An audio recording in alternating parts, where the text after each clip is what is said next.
Good morning students, मैं पवन Kumar Saini Devshri Vidyashram online classes में आपका हार्दिक स्वागत करता हूं। कल की क्लास हमारी किसी तकनीकी प्रॉब्लम के कारण नहीं हो पाई थी। आज हम इस्माइल प्रोजेक्ट का पेपर नंबर 16 सॉल्व करेंगे। अभी तक हम 15 पेपर कर चुके हैं। इसके अलावा मैं 4 से 5 क्लासें मैंने टॉपिक वाइज लिए, जो 6 नंबर के क्वेश्चन आते हैं उनमें से। आज मैं वापस आपके सामने इस्माइल का पेपर 16 लेके आ रहा हूँ, तो ध्यान से देखेंगे। क्वेश्चन नंबर 1 बोल रहा है कि समीकरण 1/x + 1 - 1/x + 3 बराबर 1/x + 2 - 1/x + 4 को हल करना है। तो ये क्वेश्चन है। तो इसमें अपन देखते हैं कि अंश समान है, यानी LHS और RHS के अंश समान हैं और इनके हरों का योग समान हो रहा है या नहीं हो रहा है, ये अपन देखेंगे। तो इसके लिए हमने एक फॉर्मूला पढ़ा था, सूत्र शून्य साम्य समुच्चय।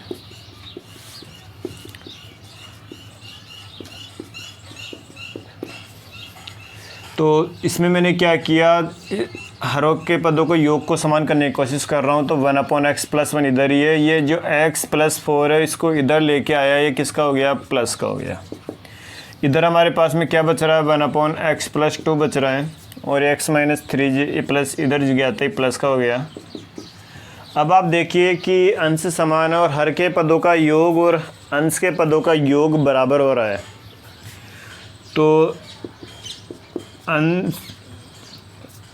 हर के पदों का कौन सी साइड में, लेफ्ट हैंड साइड का।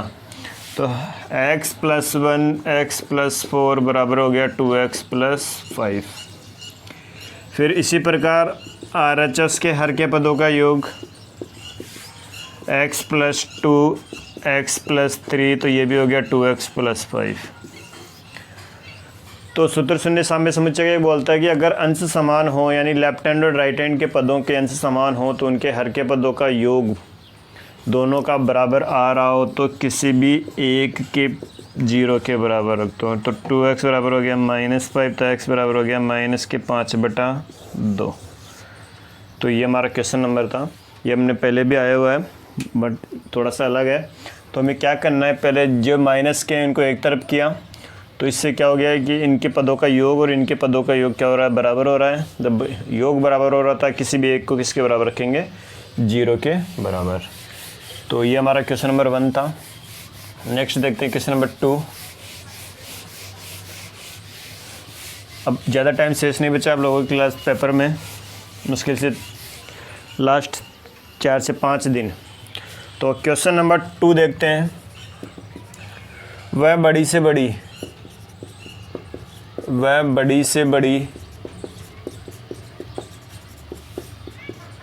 संख्या ज्ञात करो जिससे 2053 1967 को विभाजित करने पर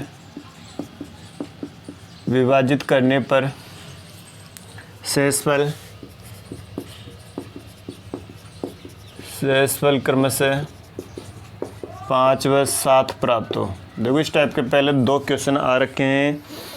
ये तीसरा क्वेश्चन है जिसको हम सॉल्व करेंगे। क्वेश्चन में लिखा हुआ बड़ी से बड़ी, और मैंने आपको पहले बता रखा, जब बड़ी से बड़ी अधिक से अधिक दिख जाता है वहाँ एचसीएफ निकालते हैं।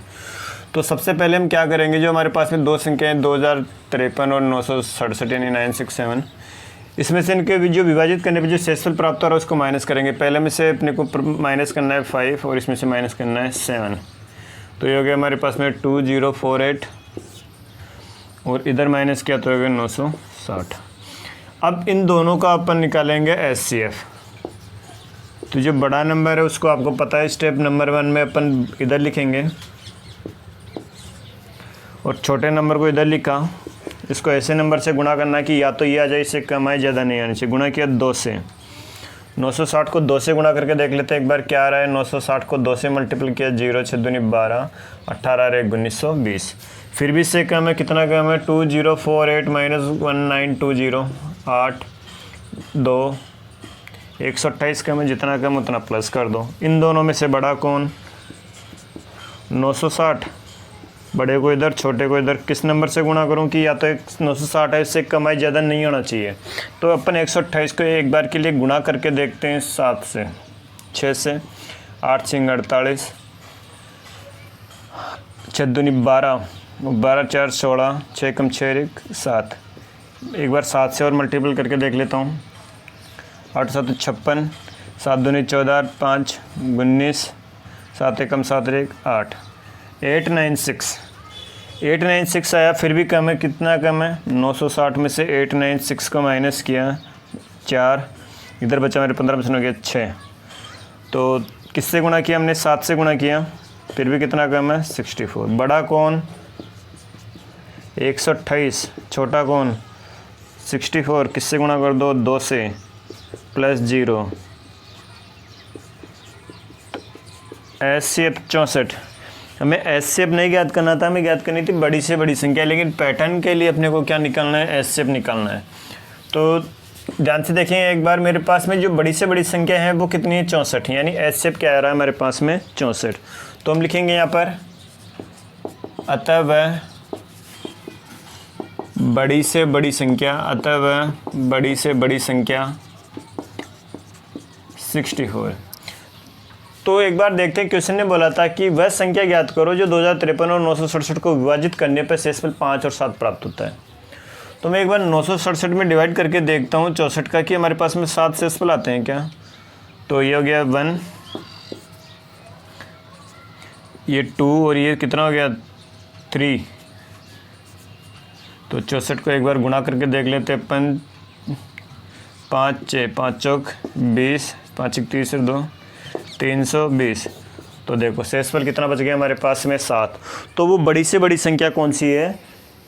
64 है, जिसको 2053 और 967 को विभाजित करने पे शेषफल क्या बचेगा हमारे पास में? 5 और 7। तो ये हमारा क्वेश्चन नंबर 2 था। देखते हैं नेक्स्ट क्वेश्चन नंबर 3। स्क्रीनशॉट ले लीजिए आप इसका अच्छे से। Next question, question number 3।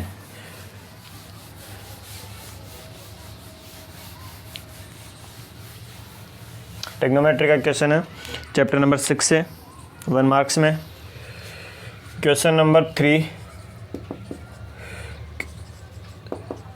Sine 36 degree upon cos 54 degree minus sine 54 degree upon cos 36 degree का मान ज्ञात करो।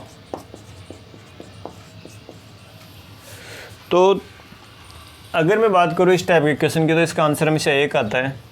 तो देखते हैं एक बार, इनके अंश और हर के डिग्री का योग करके देखते हैं। अगर 90 हो रहा है तो 90 वाला फॉर्मूला लगेगा। तो मैंने क्या किया, साइन इसको मैं 90 माइनस 54 लिख सकता हूँ, क्योंकि 90 में से 54 जाएंगे तो 36 बच जाएंगे। नीचे वाले को कुछ नहीं करना है, माइनस साइन 90 माइनस 36 कर सकता हूँ अपॉन कोस 36। हमारे पास में फॉर्मूला होता है साइन 90 माइनस थीटा क्या होता है? कोस थीटा, और ये बटे में as it is. Sine 90 minus theta क्या होता है? Cos theta. अब माइनस नहीं करना है आपको, केवल साइन 90 माइनस थीटा का फॉर्मूला लगाना है, कोस थीटा अपॉन कोस 36। ये कैंसिल, तो ये हो गया 1 माइनस 1। इसका आंसर हो गया हमारे पास में 1। ये सेम संख्या में सेम से डिवाइड किया 1, इसमें इसका डिवाइड किया 1 और 1 में से 1 गया 0। तो ये जो इस टाइप का जो क्वेश्चन होता है सिंगल, उसका आंसर ऑलवेज 1 आता है। तो ये हमारा क्वेश्चन था। तो इसमें फॉर्मूला हमने अप्लाई किया कि साइन 90 माइनस थीटा क्या होता है? Cos theta. तो ये क्वेश्चन था हमारा 1 नंबर का। नेक्स्ट देखते हैं क्वेश्चन नंबर 4।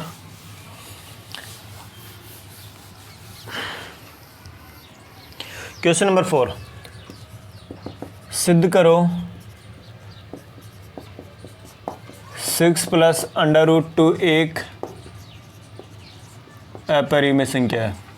देखो हम अभी तक 16 पेपर कर चुके हैं। एक पेपर के में 10 क्वेश्चन लेते हैं। मैं ओनली सिंगल पार्ट की बात कर रहा हूँ। अगर इसमें 5 सेकंड करके अलग अलग आते हैं तो वैसे तो बहुत सारे क्वेश्चन आ गए हैं। लेकिन इससे बाहर ये जो पैटर्न हमने करवाया, जो पेपर करवाया, इससे बाहर पेपर नहीं रहने वाला है। अगर कोई बाई लक ही जैसे 12th के साथ हो वैसा कुछ हो जाता है तो अलग बात है, बाकी इस फॉर्मेट से पेपर बाहर नहीं जाएगा। तो मैं 6 + √2 को एक परिमेय संख्या सिद्ध करना है, तो माना 6 + √2 एक परिमेय संख्या है, जो बोला उसका उल्टा मानना है, समीकरण 1। और परिमेय संख्या क्या होती है सबको पता है, वे संख्याएं जिन्हें हम भिन्न के रूप में लिख सकते हैं, जहाँ a b पूर्णांक है और b is not equal to 0। समीकरण 2, समीकरण 1 व 2 से 6 + √2 बराबर a/b। हमें क्या करना है कि जो अंडर वाला पार्ट है उसको अलग करना है, बाकी को एक तरफ करेंगे। तो √2 बराबर a/b - 6। तो √2 बराबर हो गया, एलसीएम लिया b, तो a - 6b। तो हमारे पास में हो गया √2 - a - 6b/b, b है ये। तो ये हो गया अपरिमेय, क्योंकि मैं पहले बता चुका हूँ मैं कि अपरिमेय माइनस परिमेय, अपरिमेय माइनस परिमेय क्या होता है, अपरिमेय। अतः 6 + √2 एक अपरिमेय संख्या है। तो ये छोटा सा फॉर्मेट है कि जो दे रखा है उसको 6 + √2 को एक परिमेय संख्या माना। परिमेय संख्या क्या होती है, वे संख्या जिन्हें p/q के रूप में व्यक्त कर सकते हैं।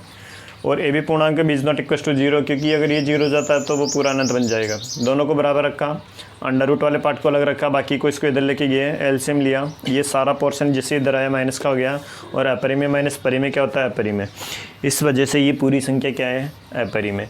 तो लिख देंगे, अतः यह एक अपरिमेय संख्या है। जो हमने माना था वो क्या है, रॉन्ग एजम्पशन था, गलत धारणा थी हमारी। नेक्स्ट देखते हैं क्वेश्चन नंबर 5। मैं सब टाइप के क्वेश्चन आपको करवा चुका हूँ, कोई सा भी ऐसा क्वेश्चन नहीं जो हमने नहीं किया है। क्वेश्चन नंबर 5, 100 चक्कर, 100 चक्कर में एक स्कूटर का पहिया 88 मीटर की दूरी तय करता है। 88 मीटर की दूरी तय करता है। इस पहिए की त्रिज्या ज्ञात करो। पहिए की त्रिज्या ज्ञात करो।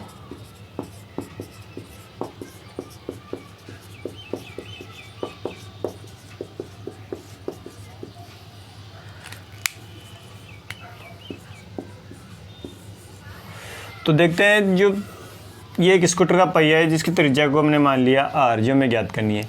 अब ये स्कूटर का पहिया 100 चक्कर लगाता है तो 88 मीटर की दूरी तय करता है। अब आपको पता है जो पहिया होता है उसकी परिधि के ऊपर घूमता है, तो वृत्त की परिधि या परिमाप एक ही होता है, और जो टायर होता है वो हमेशा उसकी परिधि के ऊपर ही घूमता है। तो वृत्त की परिधि का फॉर्मूला होता है 2πr। 88 मीटर है, 2π का मान 22/7, और ये त्रिज्या क्या करेंगे, ज्ञात करेंगे। तो यहाँ से हम कैलकुलेशन करते हैं, तो ये हो गया 44r बराबर क्रॉस मल्टीपल किया 88 × 7, तो r बराबर हो गया हमारे पास में 88 × 7/44।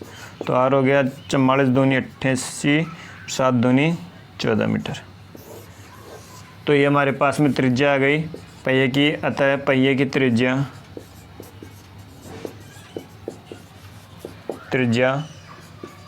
14 मीटर। अब देखो, अगर आप इस क्वेश्चन में कन्वर्ट करना चाहते हो कि त्रिज्या मीटर में नहीं सेंटीमीटर में है, तो ये 100 चक्कर की बात कर रहा है, 100 चक्कर की बात कर रहा है।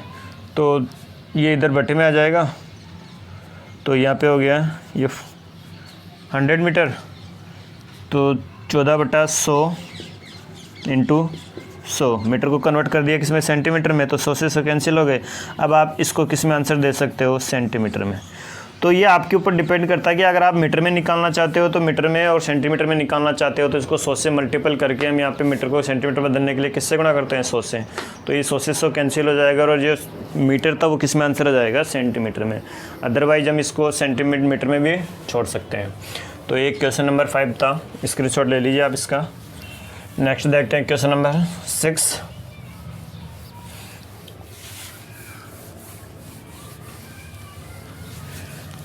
ये चैप्टर नंबर 15 से क्वेश्चन था, वर्त की परिधि और क्षेत्रफल से रिलेटेड। तो इसमें से भी एक क्वेश्चन रहता है 2 या 3 नंबर में। देखते हैं क्वेश्चन नंबर 6। क्वेश्चन नंबर 6 आया हुआ पहले बहुपद f(x) बराबर x cube minus 3x² plus x plus 2 को gx से भाग देने पर भागफल व शेषफल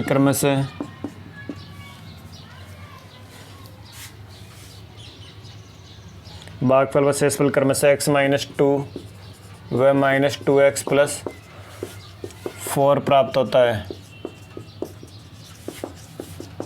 तो gx ज्ञात करो। तो देखो इस टाइप का क्वेश्चन हमने किया हुआ है, सेम क्वेश्चन आया हुआ है हमारे पास में। मैं दोबारा बता रहा हूँ इसको। तो हमने एक विभाजन एल्गोरिथम के बारे में आपको बताया, विभाजन एल्गोरिथम। तो विभाजन एल्गोरिथम यानी भाज्य बराबर भाजक इंटू भागफल प्लस शेषफल। तो भाज्य हमारे पास में x cube minus 3x² plus x plus 2, भाजक gx, भागफल x माइनस 2 और शेषफल क्या है, माइनस 2x प्लस 4। तो फॉर्मूले में पुट किया x cube minus 3x² plus x plus 2। ये जैसे ही माइनस 2x इधर आया प्लस का 2x, ये प्लस 4 इधर आया माइनस का 4, और ये बन गया gx मल्टीपल x माइनस 2। तो ये हो गया x cube minus 3x² plus x 2x 3x और 2 में से 4 गया माइनस का 2। gx ये गुणा में इधर आते किस में हो गया, भाग में। इसमें इसका डिवाइड करेंगे तो हमारे पास में क्या निकल के आएगा, gx। तो gx के लिए x माइनस 2 में डिवाइड करेंगे, x cube minus 3x² plus 3x minus 2। हमारे पास में एक्स क्यूब में चाहिए, हमारे पास में x है, किससे मल्टीप्लाई कर दूँ, x² से। x² को x से किया तो x क्यूब, x² को माइनस 2 से भी किया तो माइनस का 2x²। Sign change. अब माइनस के 3x² में से प्लस का 2x² गया तो क्या बचा, माइनस का x²। क्या उतारेंगे, प्लस का 3x, किससे मल्टीपल करेंगे, माइनस x से। तो minus x² minus minus plus का 2x, ये प्लस ये माइनस कैंसिल। 3x में से 2x गया तो x, माइनस 2 उतारा, सेम है, जब भी सेम होता है तो 1 से मल्टीपल, तो x माइनस 2। तो शेषफल क्या गया, 0। अतः gx क्या आएगा हमारे पास में, x² माइनस x प्लस 1। ये क्वेश्चन बहुत बार आ चुका है, तो आप इसको अच्छे से प्रैक्टिस कर लें और इसका स्क्रीनशॉट ले लीजिए। नेक्स्ट देखते हैं क्वेश्चन नंबर 7।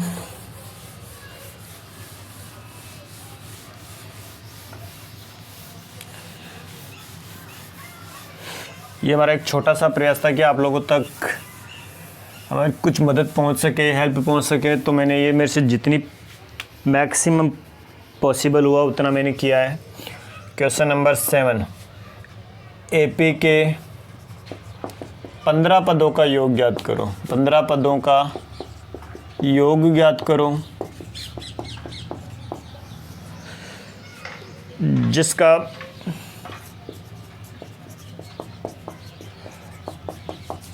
पांचवा पद 26 और नौवा पद 42 है, जिसका पांचवा पद 26 और नौवा पद 42 है। तो देखते हैं, एसएन यानी जब भी योग अजय एसएन ज्ञात करेंगे तो ऐसे बोल रहा है कि पांचवा पद कितना दे रखा है 26। तो जब जितनी पद बोले से एक कम डी होता है तो a प्लस 4d बराबर 26 समीकरण 1। आगे बोल रहा है नौवां पद, ध्यान से देखना, नौवां पद कितना दे रखा है 42। तो जो भी पद बोले से एक कम डी तो a प्लस 8d 42 समीकरण 2। 1 व 2 को हल करेंगे, a प्लस 4d बराबर 26, a प्लस 8d बराबर 42।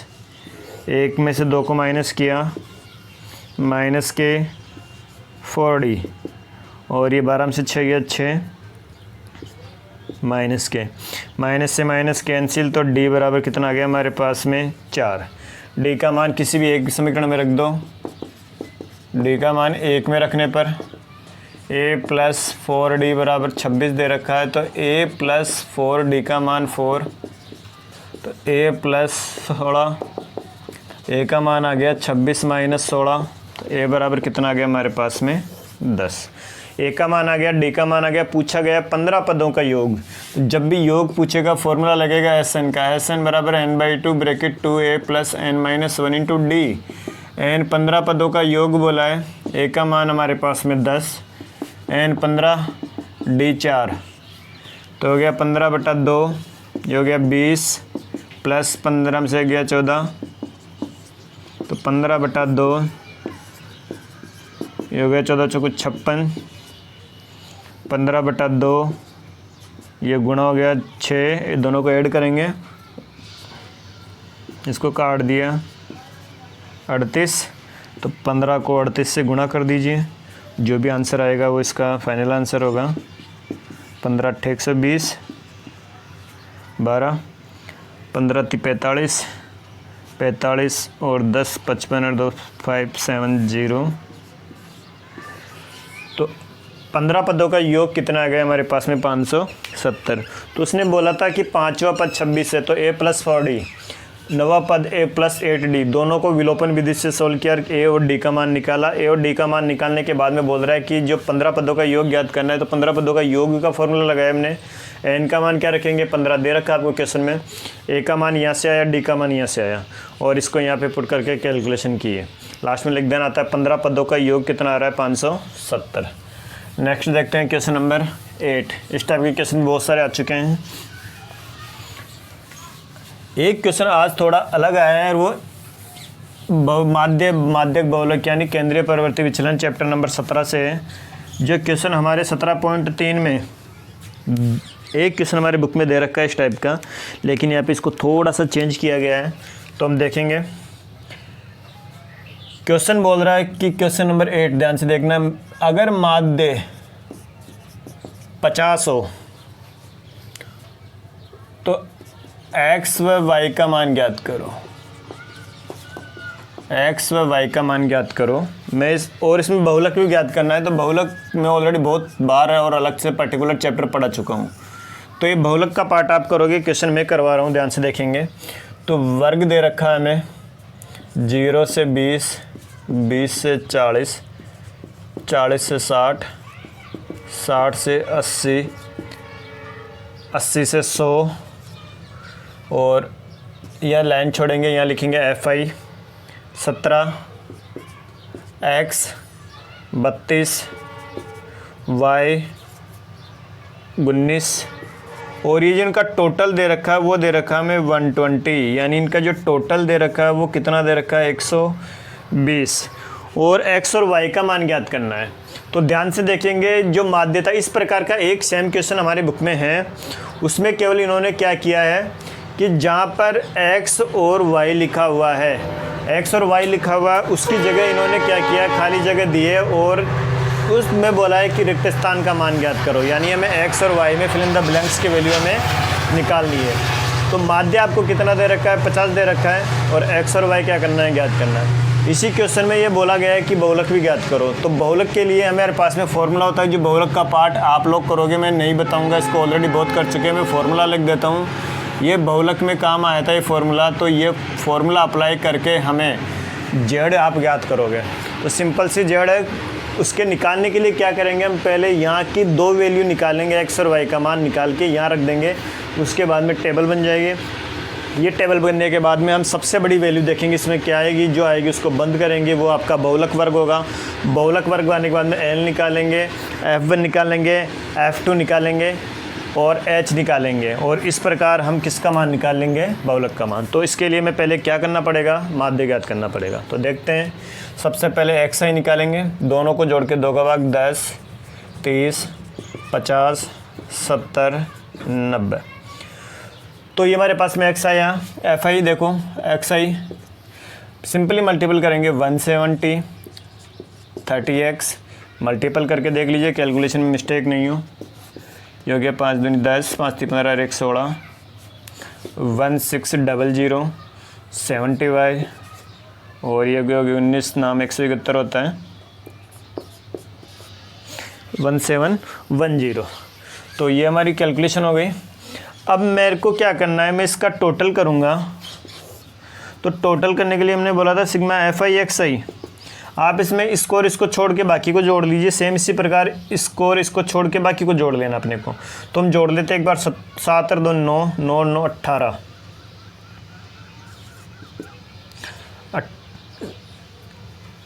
ये हो गया हमारे पास में 9 9 18 हो गया, 18 8 1 1 रेक 2 2 और 3 5 5 रेक 6 68 plus x plus y plus, तो ये हमारे पास में क्या बन गया, x प्लस वाई प्लस 68 बराबर 120।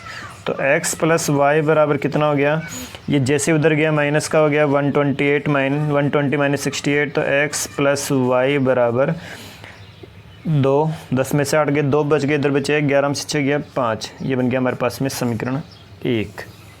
ध्यान से देखना। सेम इसी प्रकार इसको नहीं जोड़ना, बाकी इनको जोड़ेंगे हम।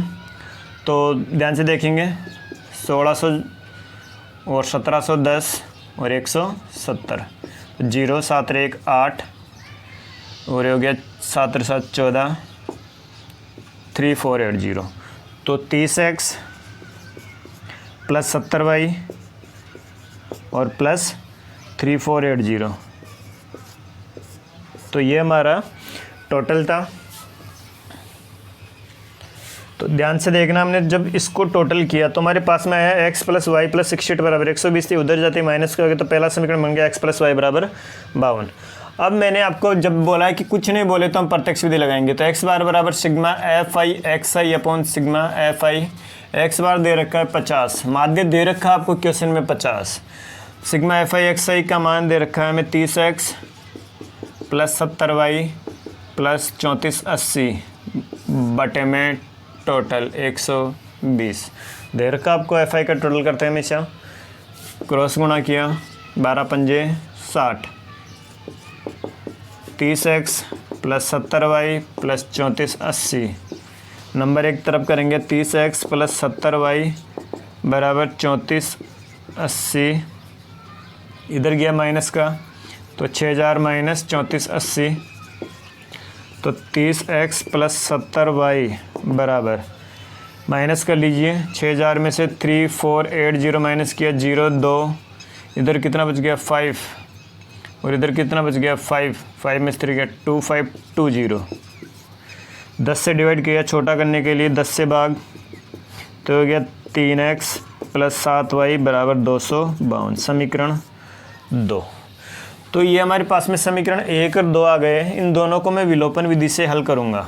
आपने विलोपन विधि हमने अभी भी थोड़ी देर पहले एपी वाले क्वेश्चन में पढ़ा है।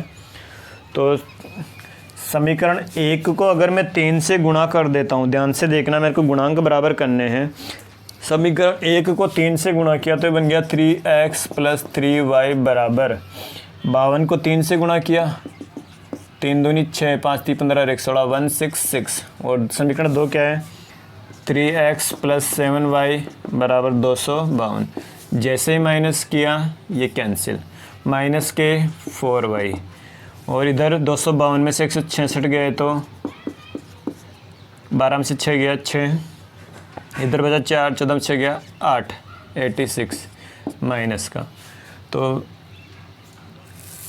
12 में से 6 गया 6 बच गए, उधर 14 में से 6 गया तो 8 बच गया, माइनस से माइनस कैंसिल, तो y बराबर 86 अपॉन 4 डिवाइड किया, 4 एकम 4, 4 दूनी 8,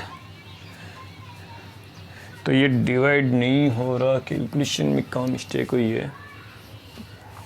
तो एक बार यहाँ पे ध्यान से देखिए कि हमारे पास में जो कैलकुलेशन आई है वो 3x + y + बराबर 152 और यानी 10 में से 8 गए, 2 बचते हैं और हमारे पास में इधर 11 में से 6 गया, 5 बचता है। 5 3 2 6 5 3 15 100। यहाँ कैलकुलेशन में थोड़ी सी मिस्टेक हुई है, तो देखेंगे एक बार। यहाँ बच रहा है हमारे पास में 100, 3 2 6 हो गया, 5 3 15 156, सॉरी। तो ये हो गया हमारे पास में 252 में से 156 को माइनस किया, 12 में से 6 गया, 6 बच गया, ये 0 और इधर कितना हो गया ये हमारे पास में 1,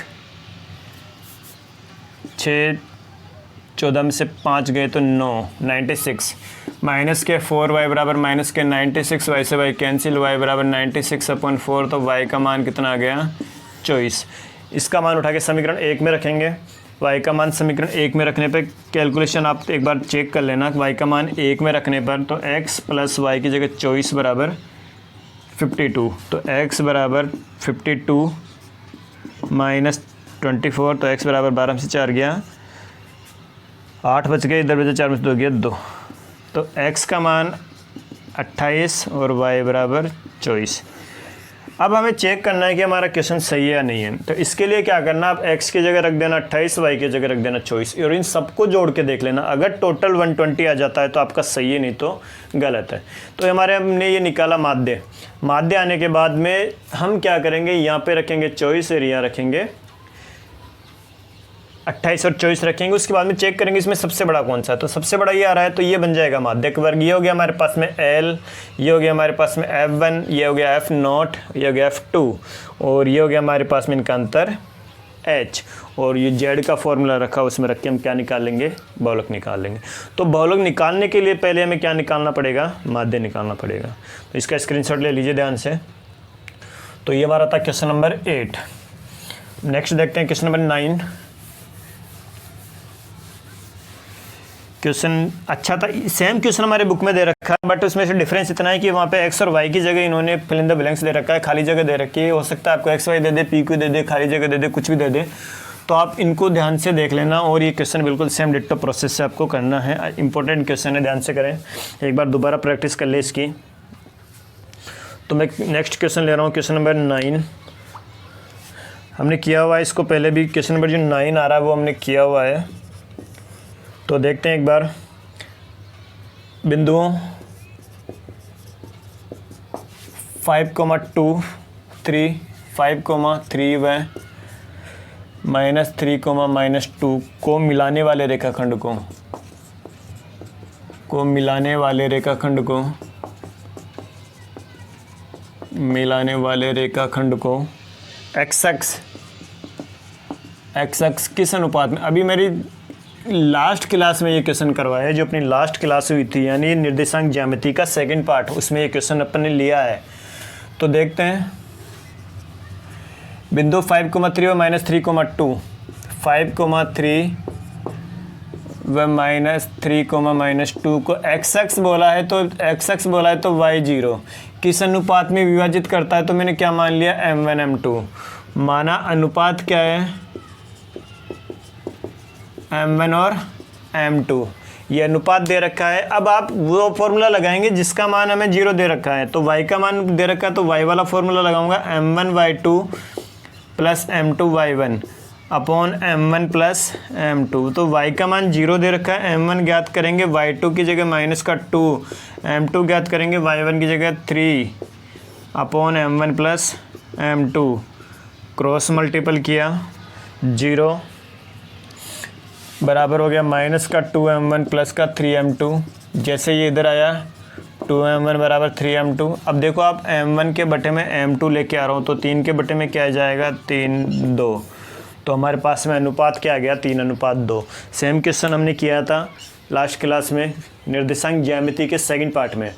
तो हमारा क्वेश्चन नंबर 9 था। नेक्स्ट क्वेश्चन देखते हैं, क्वेश्चन नंबर 10। लास्ट क्वेश्चन आज का ग्राफ से रिलेटेड है। ग्राफ बहुत करवाए हैं मैंने, ओनली मैं समीकरण बना के आपको बता रहा हूँ करना कैसे है। तो ये स्मेल प्रोजेक्ट का 10वां पेपर था हमारा, सॉरी 16वां पेपर था। क्वेश्चन नंबर 10 करेंगे। तो देखिए दे रखा है कि आलेखीय विधि से, जहाँ भी आपको क्वेश्चन में आलेखीय व ग्राफीय विधि दिख जाए, क्वेश्चन को ग्राफ से करना है। बोल रहा है कि 3x + 2y = 12 और 5x - 2y = 4। इसको हल करके 3y = a और a का मान ज्ञात करना है, ये क्वेश्चन है। तो देख लीजिए आप ध्यान से, किया हुआ है हमने क्वेश्चन बहुत। तो मैं क्या करूँगा, पहले इन x और y को हल करके,